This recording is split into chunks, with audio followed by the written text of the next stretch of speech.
다 자리에서 일어나셔서 영과 진리로 하나님을 예배하겠습니다. 먼저 사도신경으로 우리의 신앙을 고백하겠습니다. 전능하사 천지를 만드신 하나님 아버지를 내가 믿사오며 그 외아들 우리 주 예수 그리스도를 믿사오니 이는 성령으로 잉태하사 동정녀 마리아에게 나시고 본디오 빌라도에게 고난을 받으사 십자가에 못 박혀 죽으시고 장사한 지 사흘 만에 죽은 자 가운데서 다시 살아나시며 하늘에 오르사 전능하신 하나님 우편에 앉아 계시다가 저리로서 산자와 죽은 자를 심판하러 오시리라. 성령을 믿사오며 거룩한 공예와 성도가 서로 교통하는 것과 죄를 사하여 주시는 것과 몸이 다시 사는 것과 영원히 사는 것을 믿사옵나이다. 아멘. 온 마음 다해 찬양하며 나아가겠습니다.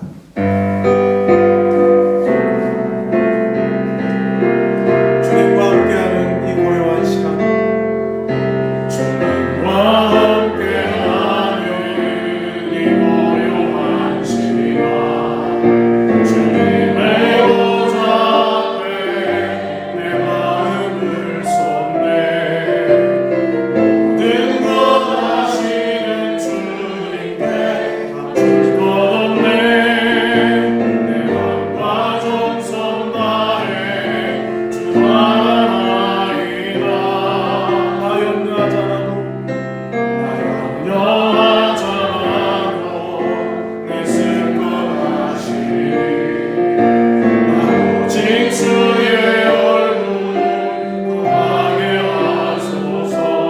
다 이해할 수 없을 때라도 감사하며 날마다 순종하며 주 바르오리라. 맘 다해 사랑합니다. 맘 다해 주 알기 원하네. 모든 삶 당신 것이니 주만 섬기리. 온 맘 다해 사랑합니다. 온 맘 다해 사랑합니다. 온 맘 다해 주 알기 원하네. 모든 삶 당신 것이니 주만 섬기리. 온 맘 다해. 아멘. 다 자리에 앉으셔서 듣는 사람마다 복음 전하여.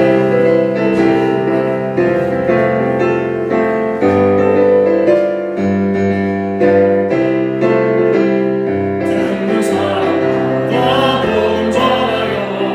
복스러운 소식 들어보시세. 모든 사람에게 전할 소식을 모두라.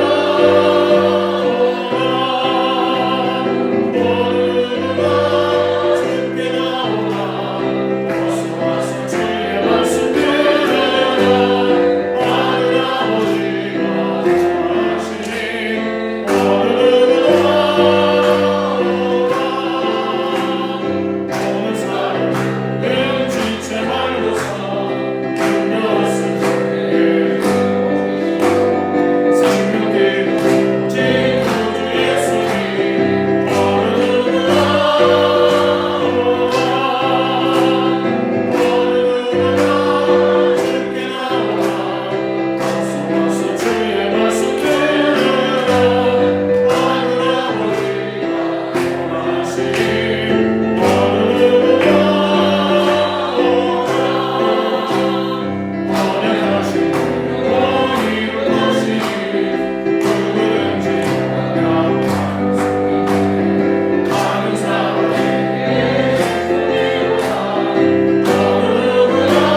누릴 수 없는 하나님의 은혜를 사모하는 마음으로 주님을 예배하고 주님을 찬송하고 주님 앞에 기도할 때 주님 우리를 만나주시고 우리의 마음을 만져주시고 위로하시고 우리를 새롭게 하시고 회복시켜주시고 은혜를 베풀어 주시도록 말씀을 주시고 우리의 심령을 새롭게 해 주옵소서.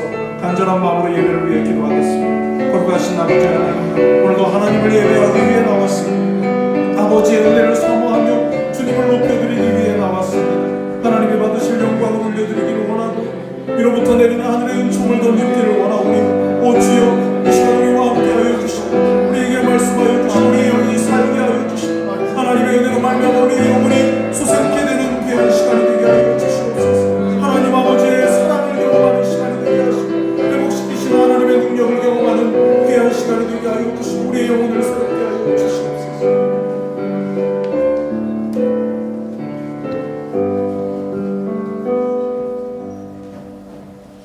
사랑의 하나님, 저희들을 향하신 은혜와 사랑을 진심으로 감사합니다. 아멘. 무둔하고 미련한 저희들을 할 수만 있으면 세상으로 가기 원하고 죄짓기 좋아하는 저희들인데 항상 사랑하여 주시고 먼저 찾아와 주신 하나님, 이 시간 간절한 마음으로 각자의 처소에서 현장 예배와 영상으로 예배하며 하나님의 은혜를 사모하는 저희들의 예배를 받아 주옵소서. 아멘. 이 시간 저희들의 죄를 고백합니다. 지난 한 주간 살아가면서 입술과 행동으로 지은 죄를 하나님 용서하여 주옵소서. 하나님께서 세우신 이 나라와 민족을 위해 기도드립니다. 하나님, 나라 안팎은 코로나19로 인하여 많은 사람들이 죽어가고 경제 사회적으로 많은 어려움이 닥치고 인간의 힘으로는 할 수 없는 현실을 경험하고 있습니다. 이 같은 일을 하나님의 경고로 알고 하나님 앞에 겸손하게 무릎 꿇는 저희들이 되게 하옵소서.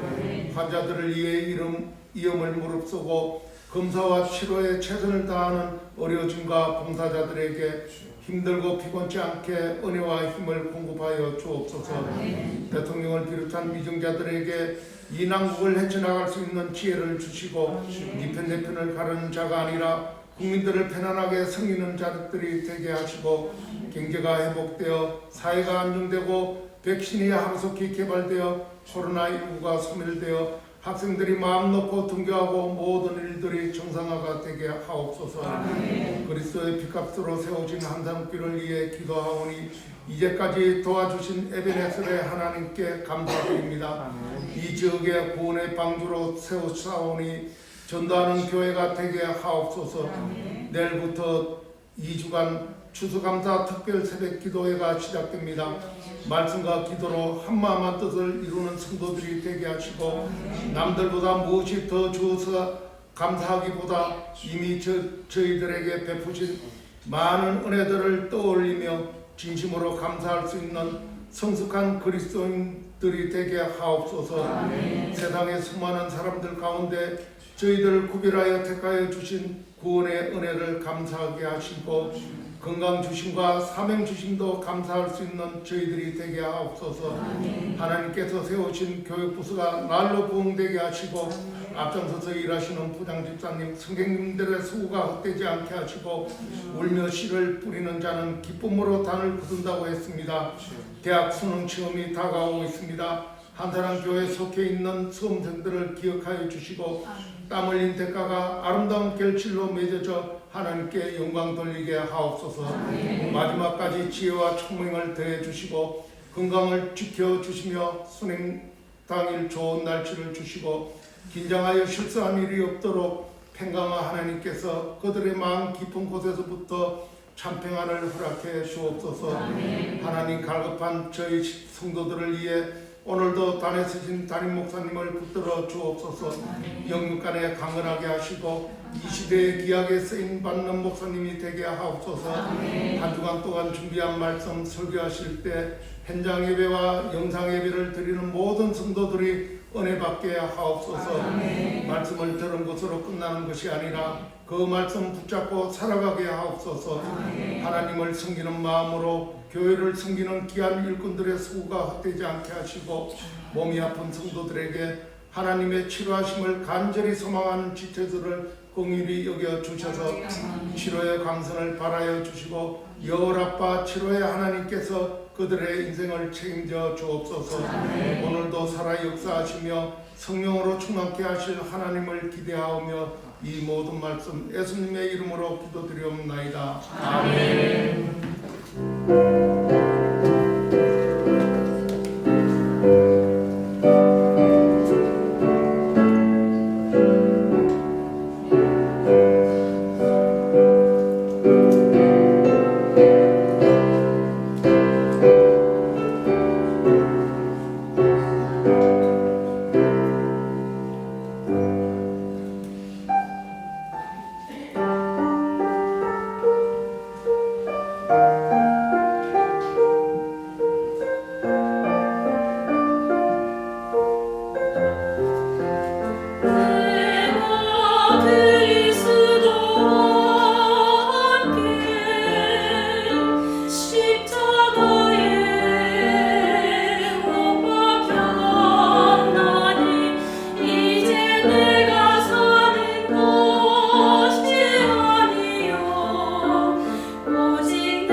이렇게 또 찬양도 함께 할 수 있고 해서 너무 좋습니다. 오늘 광고 말씀드리겠습니다. 11월에는 정치 경제를 위해서 기도해 주시기 바랍니다. 아까 장로님께서도 기도하셨지만 우리 교회 나라 안팎의 상황이나 사정들이 다 쉽지 않습니다. 그래서 정말 정치하시는 분들 또 경제와 관련해서 뭔가를 결정하는 자리에 있는 사람들이 판단도 잘하고 또 국민들도 정말 생각할 수 있는 분들이 되도록 기도해 주시면 좋겠습니다. 1부부터 3부까지 방역수칙을 지키면서 예배에 임하고 있습니다. 개인적으로 또 잘 협조해주고 계셔서 너무 감사합니다. 대학 입학 시험을 치르는 수험생들의 명단 5명이죠. 김규진, 김예은, 이다소, 최건, 또 황은솔 이렇게 5명의 친구들의 이름을 주고에다가 이제 올려놓았습니다. 지금 수능 시험은 12월에 있지만은 지금 계속 면접이나 실기 이런 것들은 지금 진행이 되고 있다고 해요. 그래서 생각나실 때마다 이 친구들 이름을 불러가면서 기도해 주시면 참 좋겠습니다. 그리고 큐티인 11, 12월호 아직 안 가져가신 분들 이따 예배 마치고 신청하신 분들 가져가시면 되겠습니다. 그리고 지난 26일 날 김정희 집사님 그 부친께서 별세하셔서 조문을 다녀왔습니다. 그래서 오늘 아마 예배 마치고 가실 때 떡 한 덩이씩 이렇게 나눠주실 것 같습니다. 따뜻할 때 맛있게 잘 드시고 또 개인적으로 연락이 가능하신 분은 이제 위로의 말씀도 건네주시고 그렇게 했으면 좋겠습니다. 일부 예배 때 나오셔가지고 인사는 좀 드리기 좀 어렵겠지만 어쨌든 기도해 주시고 하나님의 위로 주시도록 기도해 주시면 좋겠습니다. 11월의 필독서는 믿음 수업이라는 책입니다. 믿음 수업이라는 책인데 이 정요석 목사님은 이제 조직신학을 하시는 조직신학 교수이신데 조직신학이 딱딱하고 어려워서 좀 이렇게 뭐 읽기도 힘들고 그런데 이분은 이제 인문학적인 지식이 풍부하셔가지고 그 조직신학의 그 어려움을 인문학적인 걸 동원해서 쉽게 풀어서 쓴 그런 책입니다. 그러니까 우리가 신앙생활하면서 궁금할 삶과 죽음에 대한 부분, 죄의 문제 이런 것들을 이렇게 쉽게 잘 풀어 쓴 책이니까 읽으시면 도움이 많이 될 것 같습니다. 우리 제가 한 가지 빠뜨렸네요. 새벽기도에 정말 중요한 거 빠뜨렸네요.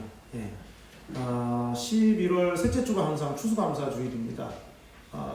이번에 5주가 있어가지고 15일 날이 추수감사 주일인데 그 전에 이제 내일부터 2주 동안 이제 토요일과 주일을 제외한 5일씩 열흘이네요. 그러니까 월화수목금 이렇게 2주 동안 이제 뭐 특별 새벽기도회 이렇게 하게 됩니다.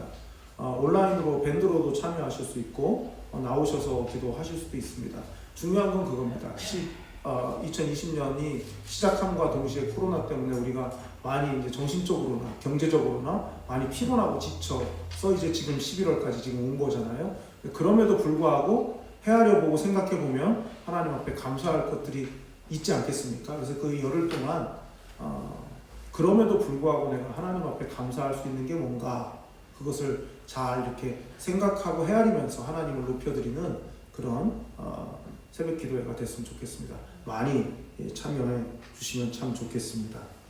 제가 오늘 감사할 내용은 인생의 그 어렵고 힘든 그런 상황들을 진지하게 이제 들여다보고 고민하면서 어떻게든 정말 하나님 뜻대로 살아보려고 정말 이렇게 애쓰고 힘쓰는 그런 또 우리 성도님들의 그 모습이 저에게는 감동이 되고 그래서 좀 저에게도 힘이 되고 용기가 됩니다. 그래 힘든데도 저렇게 어떻게든 하나님 뜻대로 살아보려고 저렇게 애쓰고 힘쓰는데 하면서 저도 제 마음을 다잡게 되거든요. 그래서 저는 그게 감사해요.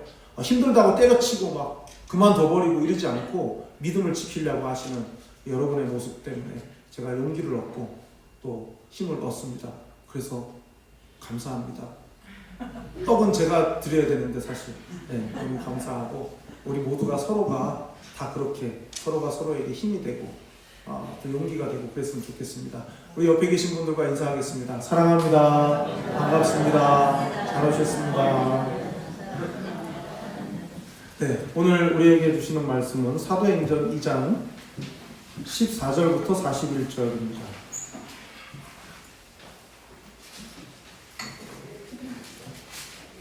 내용이 좀 많아서 14절부터 41절까지를 오늘 말씀을 나누겠지만 37절부터 41절까지만 읽겠습니다. 사도행전 2장 37절부터 41절 말씀입니다. 그들이 이 말을 듣고 마음에 찔려 베드로와 다른 사도들에게 물어 이르되 형제들아 우리가 어찌할꼬 하거늘 베드로가 이르되 너희가 회개하여 각각 예수 그리스도의 이름으로 세례를 받고 죄 사함을 받으라.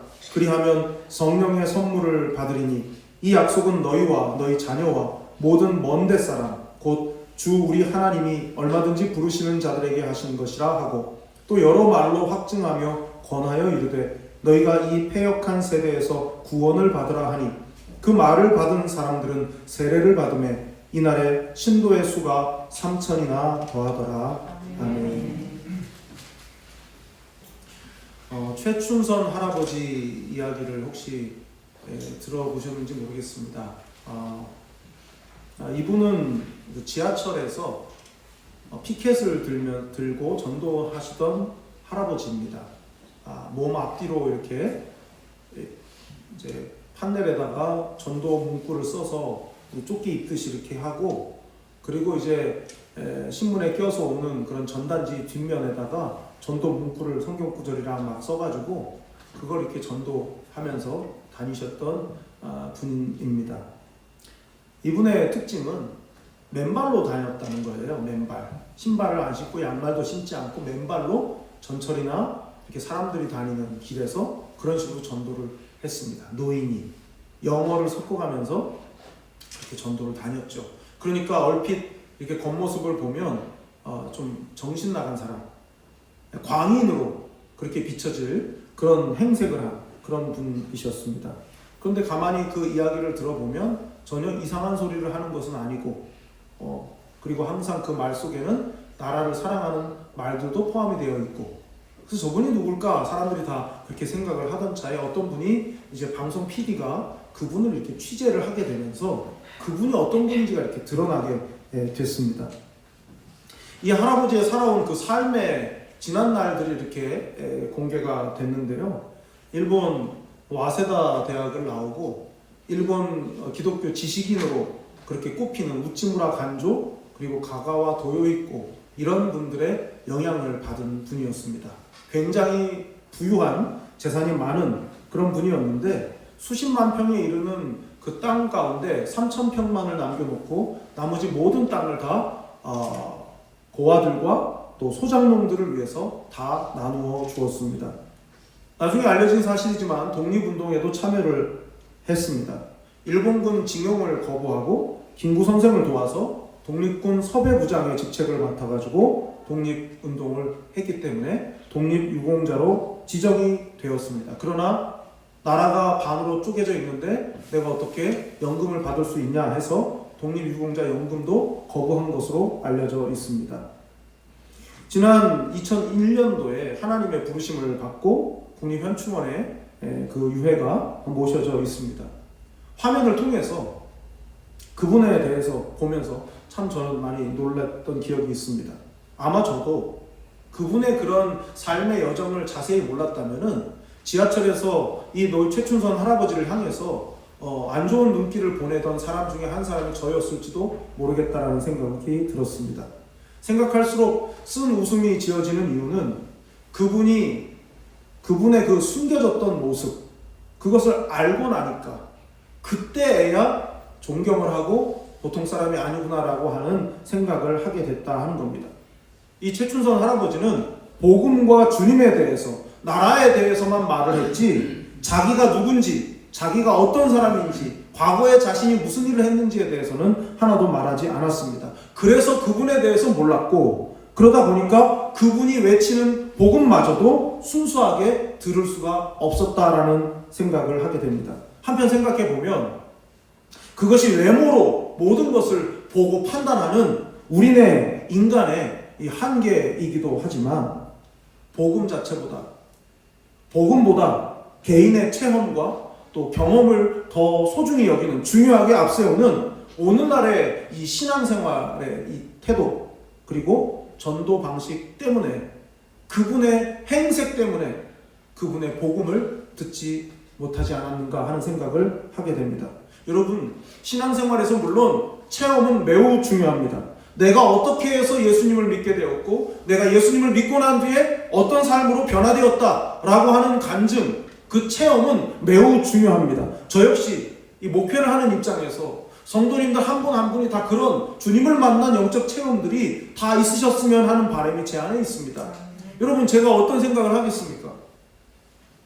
정말 그렇게 어렵게 힘들게 지내다가 그렇게 기도하고 말씀대로 살려고 애쓰다가 정말 그 인생을 들여다보면 참 안타까운 마음이 막 그냥 저절로 드는 그런 인생의 주인공이었던 분이 하나님의 은혜로 그 인생이 막 모든 사람들이 부러워할 인생으로 바뀌었다. 그러면 제가 얼마나 그걸 막 자랑하고 다니겠습니까? 우리 성도들이 사업에 손만 냈다 하면 다 대박나고 어디다가 지원만 했다 하면 다 합격되고 교인 중에 어느 누구도 감기 한 번 안 걸리고 다 모든 사람들이 병원 1년에 한 번도 안 다니고 그러면 제가 얼마나 막 너무 흥분되네 생각만 해도. 제가 얼마나 막 여러분들에 대해서 제가 얼마나 자랑하면서 다니고 우리 교회 오라고 아마 그쯤 되면요 그냥 사람들이 구름대처럼 몰려올 것 같아. 근데 여러분, 그게 다 우리의 인간적인 생각 아닙니까? 여러분, 신앙생활이 어떤 겁니까? 예수님도 말씀하셨지만 좁은 길 가는 거거든요. 그 길이 넓고 모든 사람들이 가기 안락하면 다 예수 믿죠. 다 예수, 그런 이유로 다 예수 믿으면 누가 참 믿음인지 분간이 안 되지 않겠습니까? 그래서 주님은 우리에게 좁은 길 가라 하시는 겁니다. 좁은 길을 가는 사람이 믿음의 사람이니까.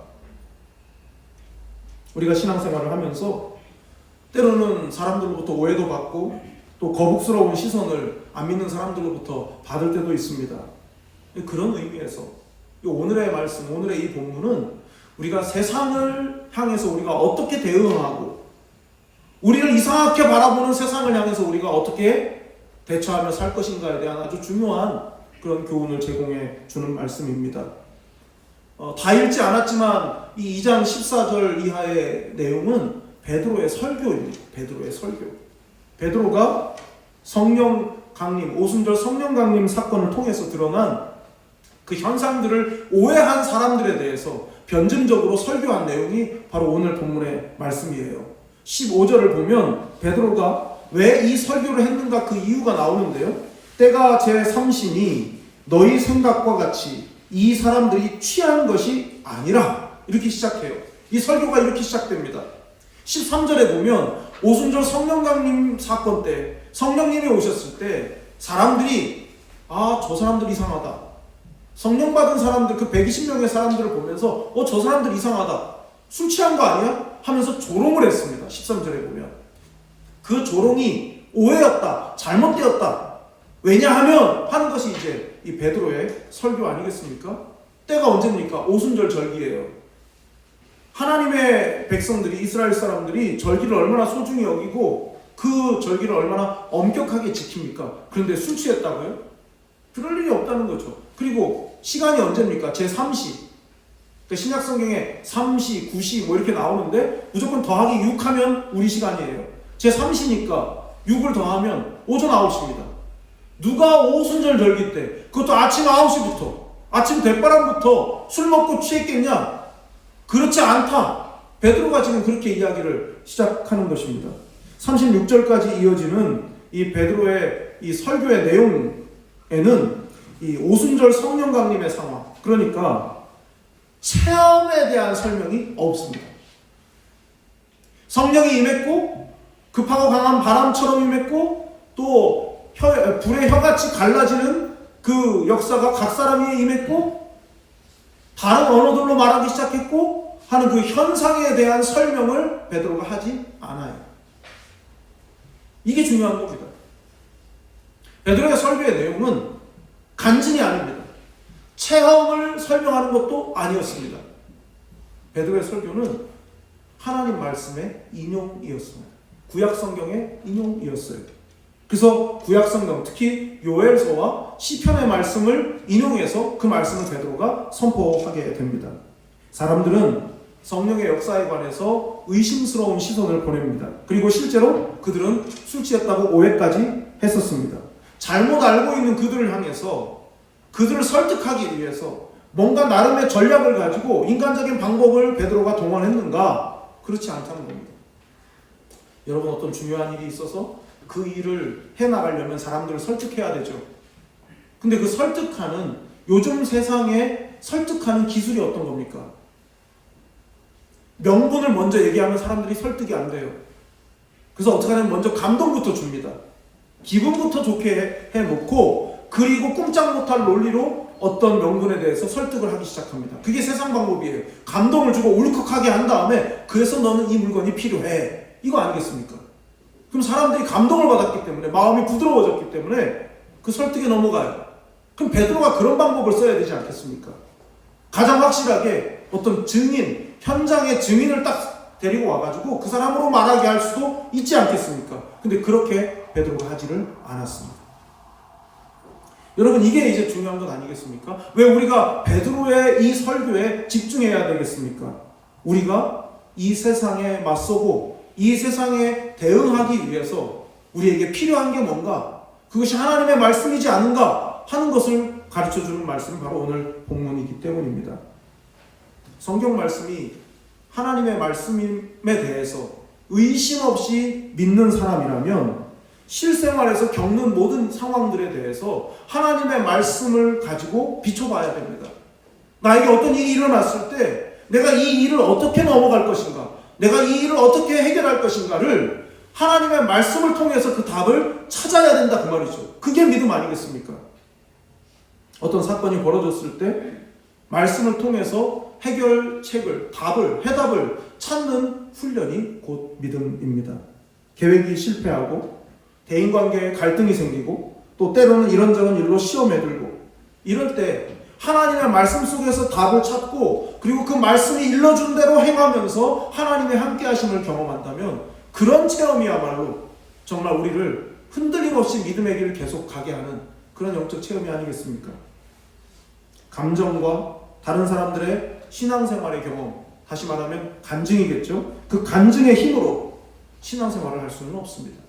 슬기로운 신앙생활은 말씀에 질문하고 말씀으로부터 답을 찾는 신앙생활이 슬기로운 신앙생활입니다.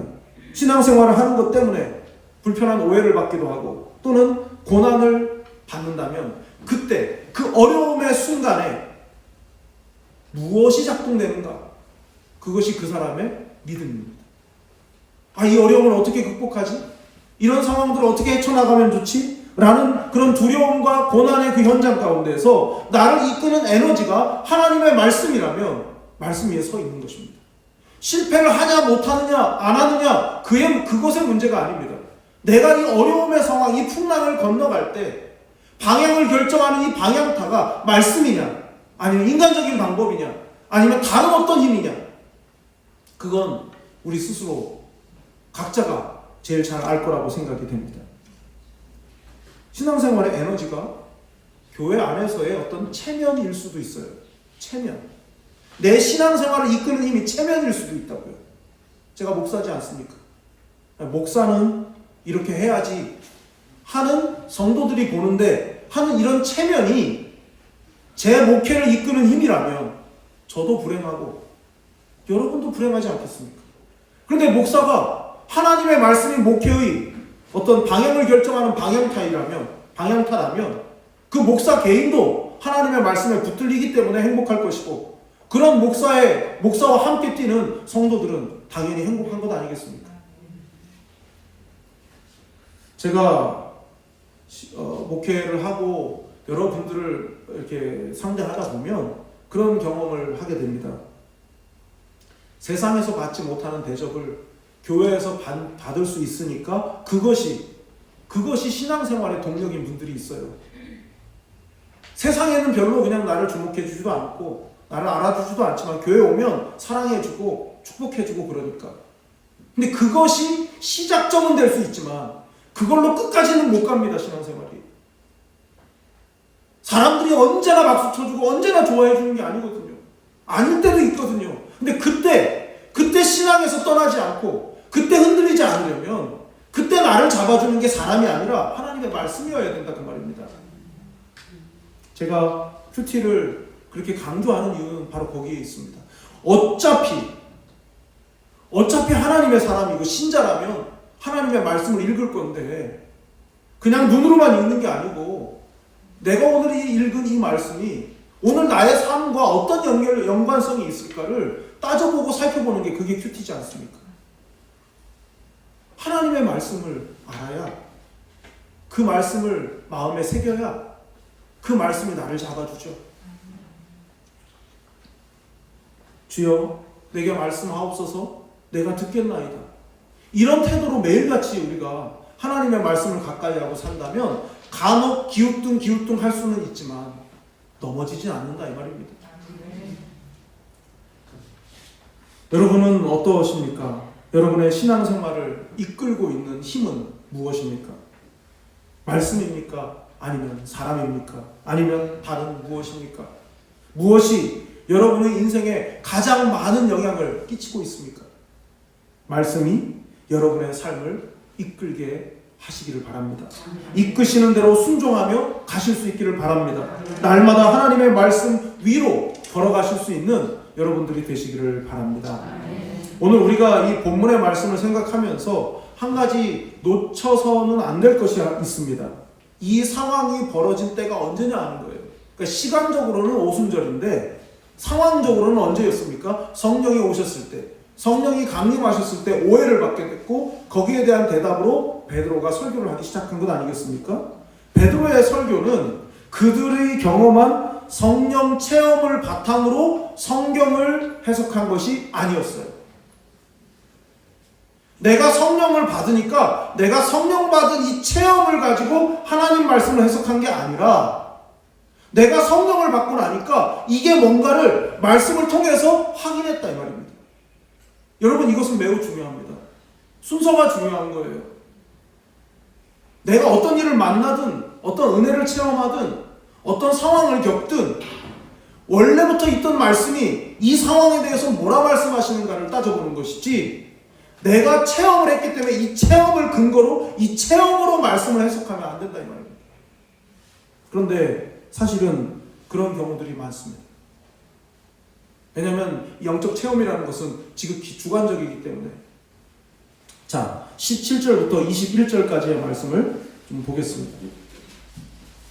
17절부터 21절 하나님이 말씀하시기를 말세에 내가 내 영을 모든 육체에 부어주리니 너희의 자녀들은 예언할 것이요 너희의 젊은이들은 환상을 보고 너희의 늙은이들은 꿈을 꾸리라. 그때 내가 내 영을 내 남종과 여종들에게 부어주리니 그들이 예언할 것이요 또 내가 위로 하늘에서는 기사를 아래로 땅에서는 징조를 베풀리니 곧 피와 불과 연기로다. 주의 크고 영화로운 날이 이르기 전에 해가 변하여 어두워지고 달이 변하여 피가 되리라. 누구든지 주의 이름을 부르는 자는 구원을 받으리라 하였느니라.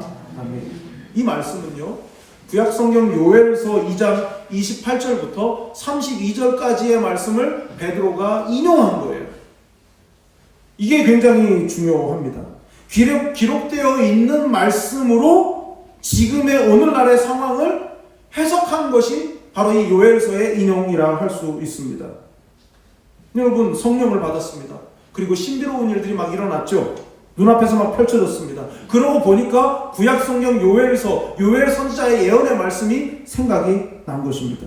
원래부터 있던 말씀이 오늘의 상황을 해석해 준 것입니다. 순서가 중요해요. 경험을 기준으로 하면 성령 받은 게 먼저고 말씀이 나중에 생각난 것이지만 존재적으로 보면 말씀이 먼저 있었고 성령 강림 사건은 후에 있었습니다. 그러니까 체험에 대한 내가 지금 하는 이 체험에 대한 해석은 말씀을 통해서 이루어져야 된다는 겁니다. 여러분 그래서 청교도들은 은사의 검증을 중요하게 생각했습니다. 은사의 검증. 어떤 사람이 어떤 은사를 받았다? 그럼 교회가 그것을 검증해야 되는 겁니다. 나 혼자 무슨 은사 받았다? 혼자 막 그러는 게 아니라 교회가 그것을 검증해 줘야 돼요. 왜 그렇습니까? 모든 은사는 교회의 덕을 위해서기 때문입니다. 그 교회가 이 은사, 이 사람이 은사라고 말하는 이것이 정말 이 사람이 받은 은사인가? 그리고 이 은사가 정말 성경이 말하는 대로 교회의 덕을 끼칠 수 있는 은사인가? 그리고 이 사람의 인격은 어떠한가?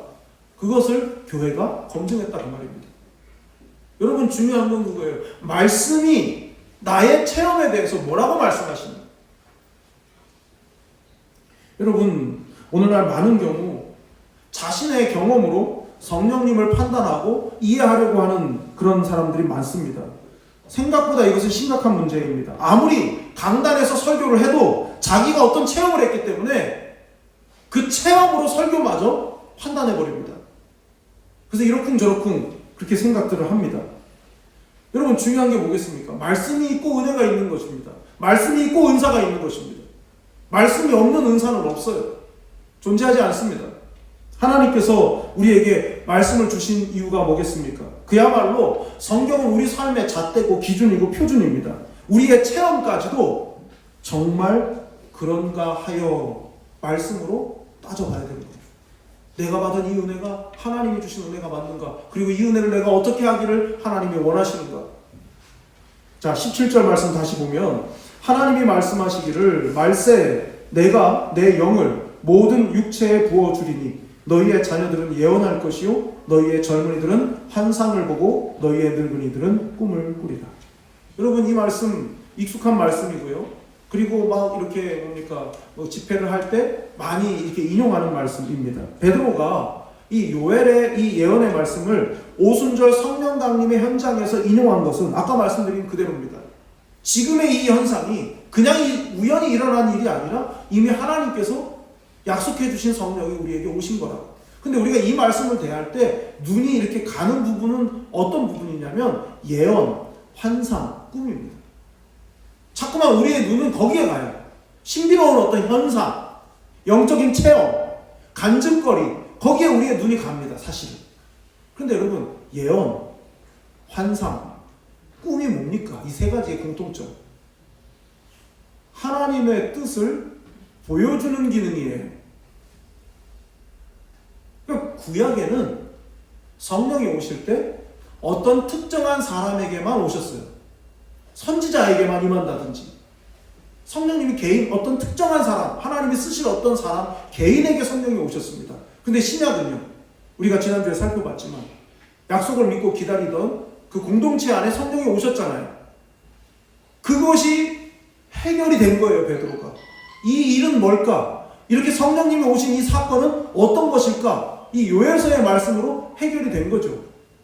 뭡니까? 구약은 한 사람 한 사람에게 성령님이 특정한 사람에게 오시지만 말세에 내가 내 영을 부어줄 건데 그때가 되면 노인들 또 청년들 너희들 다 뭡니까? 성령을 받게 될 거라고요. 근데 그게 예언, 환상, 꿈 이게 다 하나님의 뜻을 전하는 말씀과 관련되어 있는 거지 않습니까? 다시 말하면 신약에 임하신 성령님은 성령 받은 사람들로 하여금 모든 성령 받은 사람들이 하나님의 말씀을 예수 그리스도를 전하는 사람들이 되게 하기 위해서 부어주시는 은혜라는 거예요. 성령님의 오심이. 베드로는 구약 성경의 내용을 두 번 인용했는데 첫째는 이겁니다. 고난받으시고 죽으시고 예수님이 부활하신다. 그리고 두 번째는 그 예수님께서 하늘로 올라가서 하나님 보좌 우편에 앉으셨는데 그분이 성령님을 보내주신다. 이 두 가지 내용을 베드로가 말합니다. 성령님이 오셨고 그 성령을 받은 사람들이 예수 그리스도 죽으시고 다시 살아나시고 승천하신 그 예수 그리스도의 복음을 전하게 된다 하는 겁니다. 보좌 우편에 앉으신 주님께서 가장 먼저 하신 일이 뭡니까? 성령님을 우리에게 보내주신 사건이에요. 그리고 베드로가 결정타를 날리는 게 36절입니다. 자, 36절. 그런즉 이스라엘 온 집은 확실히 알지니 너희가 십자가에 못 박은 이 예수를 하나님이 주와 그리스도가 되게 하셨느니라 하니라. 아멘. 그 시대 속으로 들어가서 이 말씀을 살펴보면 베드로의 설교를 들었을 그 당시의 회중들은 어마어마한 충격을 받았습니다. 성령 강림 사건, 그리고 예수 그리스도의 죽으심과 부활, 그리고 그들 자신들, 예수님을 죽게 만든 자신들과의 영광관계를 베드로가 쭉 설명했기 때문입니다. 설교했기 때문이에요.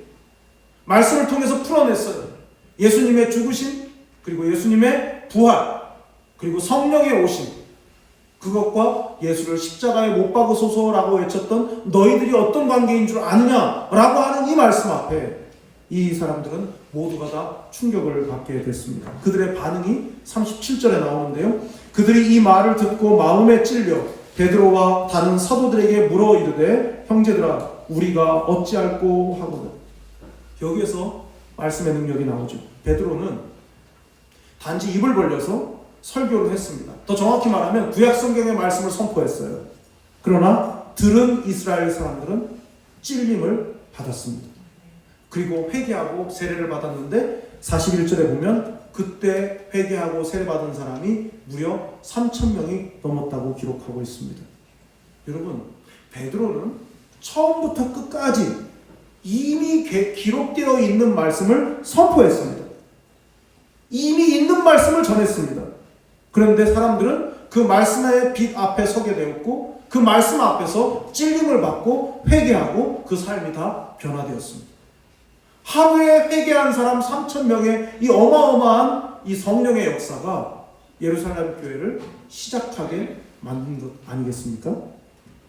자, 히브리서 4장 12절 말씀을 좀 찾아보겠습니다. 신약 히브리서 4장 12절입니다.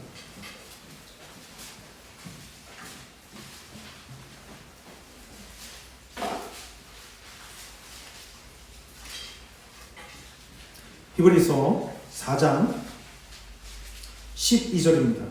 하나님의 말씀은 살아있고 활력이 있어 좌우의 날선 어떤 검보다도 예리하여 혼과 영과 및 관절과 골수를 찔러 쪼개기까지 하며 또 마음의 생각과 뜻을 판단하나니. 말씀을 들어야 찔림을 받습니다. 왜 그렇습니까? 말씀이 살아있기 때문에. 숨길 수 있고 감출 수 있다고 생각하는 내 마음 깊은 곳을 말씀은 판단하십니다. 나도 나를 속일 만큼 들춰내고 싶지 않은 내 마음 깊은 곳에 있는 그 생각과 그 죄악까지도 이 말씀은 드러나게 하십니다. 깨달으라고, 찔리라고, 그리고 회개하라고 말합니다. 왜냐하면 말씀은 살아있기 때문에. 여러분, 그 어떤 고가의 방사선 촬영 장비로도 찍히지 않는 우리 마음 깊은 곳을 하나님은 훤히 들여다보고 계십니다. 말씀을 통해서 드러나게 하실 때 일어나는 영적인 현상, 그것을 오늘 본문의 내용으로 말하자면 이 말을 듣고 마음에 찔려입니다. 이 말을 듣고 베드로의 설교를 듣고 마음이 찔렸다는 것입니다. 왜 마음의 찔림을 받게 하실까요? 회개하게 하기 위해서입니다. 여러분, 그리스도인이 되는 과정에는 반드시 회심 사건이 있게 되어 있습니다. 내가 예수님을 내 개인의 구주로 믿는다면 내가 예수님을 믿게 된 회심 사건이 있습니다. 그 과정을 통과했기에 예수님을 믿는 것이죠. 그걸 이제 회심의 경험이다라고 말할 수 있고요. 사도 바울의 그 유명한 그 다메섹 도상에서의 회심입니다. 그 이태리 작가 카라바지오라고 하는 사람의 그림 가운데 바울의 회심이라는 그림이 있거든요. 그 그림을 보면요, 말이 얼마나 크게 그려져 있는지 모릅니다. 말은 엄청 크고 그 말에서 떨어진 바울은요, 눈을 감고 더듬고 있는 그런 그림이에요. 근데 그 카라바조의 그림을 보면 말이 살아있는 것 같아요. 얼마나 그 말의 근육을 잘 그렸는지. 근데 여러분, 그 그림을 보면요, 바울은 눈을 감고 있어요.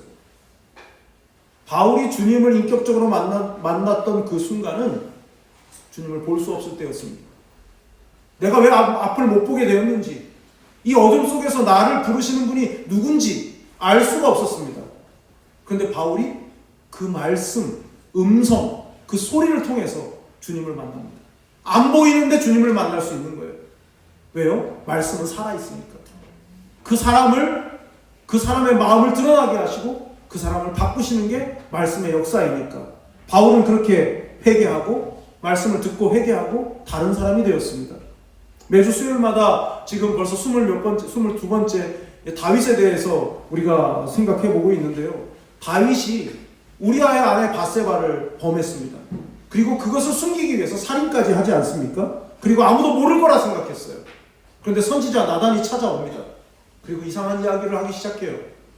어떤 돈 많은 어떤 사람이 있는데 그 사람이 잔치를 자기 벗에게 베풀기 위해서 짐승을 잡는데 딸처럼 여기는 어린 양 한 마리 겨우 가지고 있는 가난한 농부의 양을 빼앗아서 그것으로 잔치를 했다고. 그 얘기를 듣는 순간 다윗이 노발대발 하죠. 그런 몹쓸 인간이 어딨냐고. 그런 놈들은 저주받아 죽어 마땅하다고 막 흥분을 하니까 나단 선지자가 그게 바로 당신 아닙니까? 그게 당신 아닙니까? 하는 장면이 있어요. 사무엘하 12장 7절에서 9절인데요. 나단이 다윗에게 이르되 당신이 그 사람이라. 이스라엘의 하나님 여호와께서 이와 같이 이르시기를 내가 너를 이스라엘 왕으로 기름 붓기 위하여 너를 사울의 손에서 구원하고 내 주인의 집을 내게 주고 내 주인의 아내들을 내 품에 두고 이스라엘과 유다 족속을 내게 맡겼느니라. 만일 그것이 부족하였을 것 같으면 내가 네게 이것저것을 더 주었으리라. 그러한데 어찌하여 네가 여호와의 말씀을 업신여기고 나 보기에 악을 행하였느냐. 네가 칼로 햇사람 우리아를 치되 암몬 자손의 칼로 죽이고 그의 아내를 빼앗아 네 아내로 삼았도다. 선지자 나단이 와가지고요 막 화가 나가지고 당신이 어떻게 그럴 수 있어 한 게 아니에요. 선지자 나단은 오늘 본문의 베드로처럼 이르시기를, 하나님이 나한테 이르시기를 이렇게 말씀하셨습니다 라고 말했어요. 그랬더니 그 자리에 다윗이 엎드립니다. 그 자리에서 바로 회개했어요.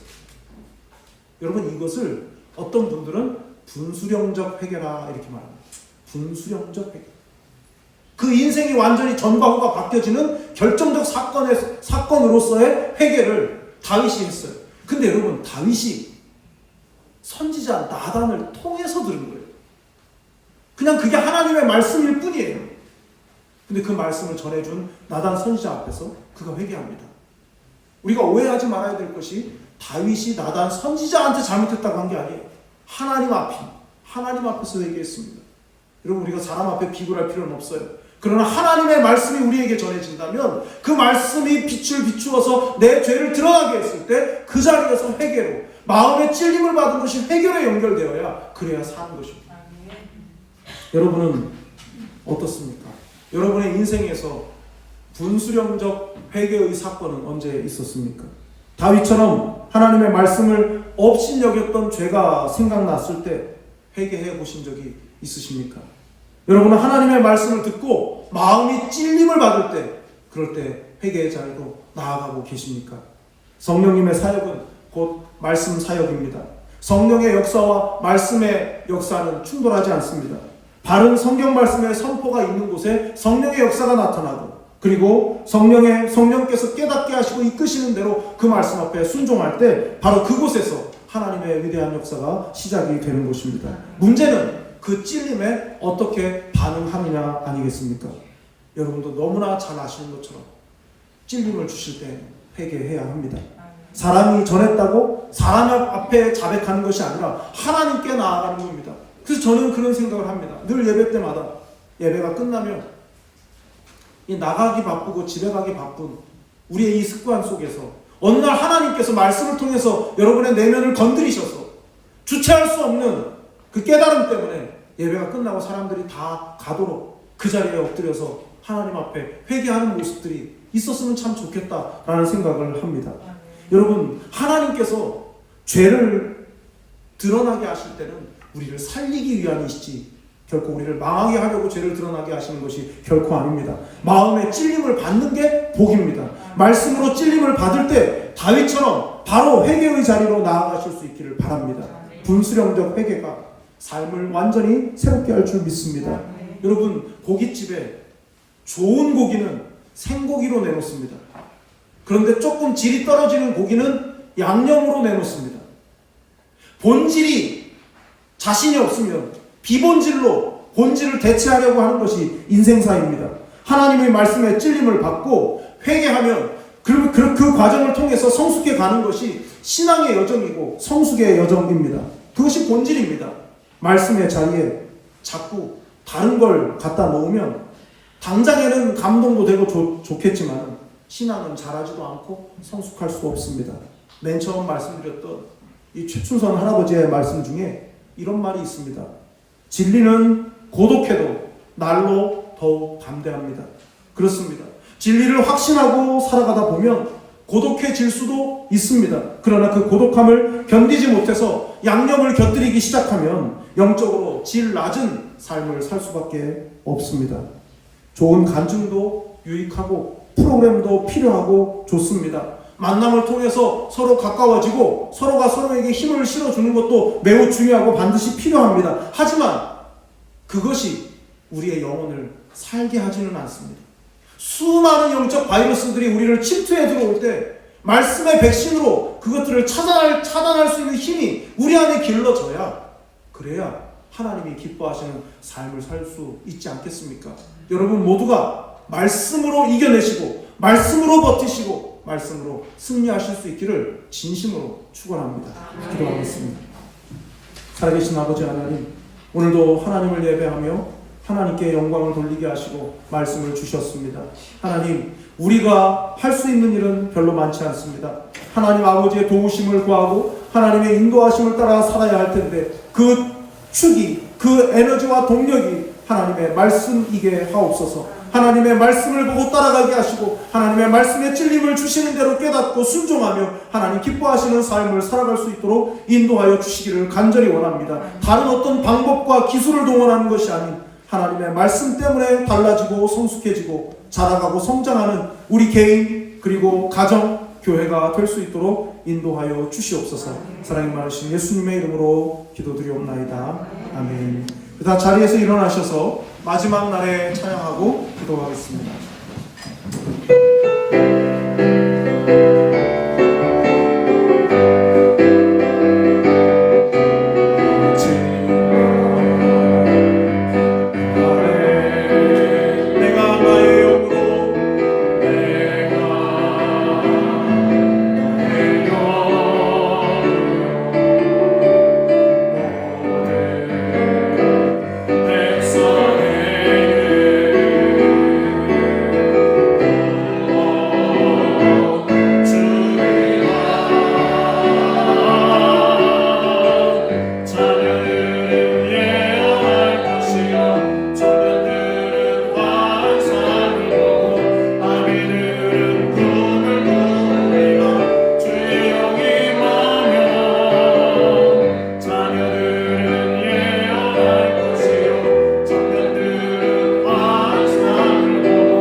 자녀들은 예언할 것이요 자녀들은 예언할 것이요 청년들은 환상을 보고 아비들은 꿈을 꾸리라 주의 영이 임하면 자녀들은 예언할 것이요 청년들은 환상을 보고 아비들은 꿈을 꾸리라 주의 영이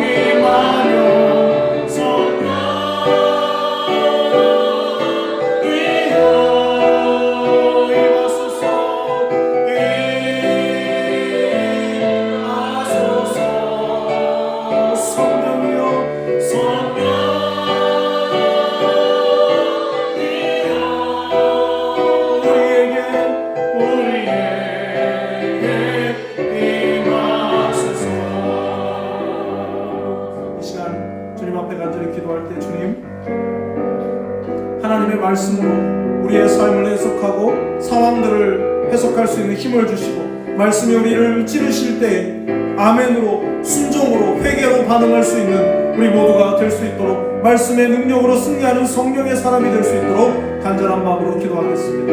하나님 아버지, 오늘도 하나님의 말씀을 따라 살아가겠습니다. 말씀께서 하나님의 말씀을 우리를 찌르시고 우리를 깨닫게 하시고 우리를 돌아보게 하시는 그 모든 역사를 아버지 찔림을 받음으로 이 말을 듣고 찔림을 받아 미리하는 주님의 기뻐하시는 분수령자 회개를 통해서 새로운 삶을 살아갈 수 있는 우리 모두가 될 수 있기를 주여 간절히 원합니다. 말씀하신 하나님의 은혜를 함께 하여 주시고 말씀이 삶을 이끌어 이겨내게 하시고 에너지가 되게 하시고 중심축이 되게 하여 주셔서 아버지 어떠한 상황 속에서 말씀대로 승리할 수 있는 우리 모두가 될 수 있기를 기뻐하여 주시고 간절히 원합니다. 오 주여 우리와 함께 하여 주시옵소서. 이기게 하여 주시옵소서.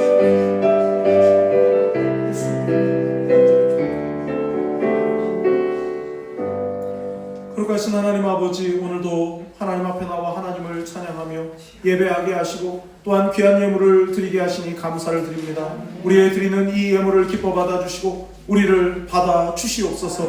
하나님이 기뻐하시고 하나님이 원하시는 삶을 살게 하시며 특별히 어렵고 힘겨운 중에도 하나님의 것을 거룩히 구별하여 예물로 드리는 그 정성과 믿음과 그 소원을 하나님이 받으시고 하나님의 풍성하신 은혜로 채우시며 아버지 하나님께서 날마다 크신 은혜로 덧입혀 주시옵소서. 아버지 참으로 어렵고 힘든 시기입니다. 그럼에도 불구하고 하나님을 기억하고 하나님을 예배하는 이들을 주님 기억하여 주시옵시고 어디로 가든 하나님의 복을 누리며 하나님의 공급하시는 하나님의 채워주시는 복을 경험할 수 있도록 인도하여 주시옵소서. 하나님이 기뻐하시는 선택을 하며 하나님이 원하시는 삶을 삶으로 하나님께 기억된 바 되는 인생이 될 수 있도록 도와주시옵소서. 간절히 바라고 원하옵기는 가족들과 멀리 떨어져 생활하고 있는 형제 자매들 임마누엘 되신 하나님께서 지키시고 날마다 보호하시고 동행하여 주시옵소서. 육신의 질병으로 마음의 병으로 어렵고 힘든 순간을 보내는 모든 이들에게 위로를 더하여 주시고 치료하여 주시고 회복의 은총을 더하여 주시옵소서. 또한 우리의 어린 자녀들, 학생들, 청년들을 기억하여 주시고 이 어지럽고 혼란스러운 세상 속에서도 하나님의 말씀의 가치관, 믿음의 가치관으로 걸어가게 하여 주시며 하나님 나라와 세상 나라의 기둥 같은 일꾼으로 잘 준비될 수 있도록 인도하여 주시옵소서. 입시를 준비하는 학생들과 취업을 준비하는 청년들에게 은혜를 베풀어 주시고 하나님이 기뻐하시는 삶을 살도록 날마다 도우시고 동행하여 주시옵소서.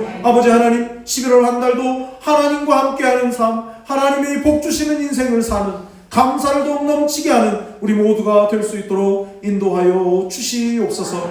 우리 주 예수 그리스도의 은혜와 하나님 아버지의 크고 놀라우신 사랑과 성령의 교통하심이 오늘도 이 험악하고 어지럽고 혼란스러운 세상 속에서도 말씀을 붙들고 말씀의 능력으로 승리하며 살아가기를 다짐하고 소망하는 사랑하는 사랑교회 모든 성도들과 그 가족들과 행하는 모든 일들 위해, 교회 위에, 이 나라의 민족과 온 세계 위에 영원토록 함께 있을지어다.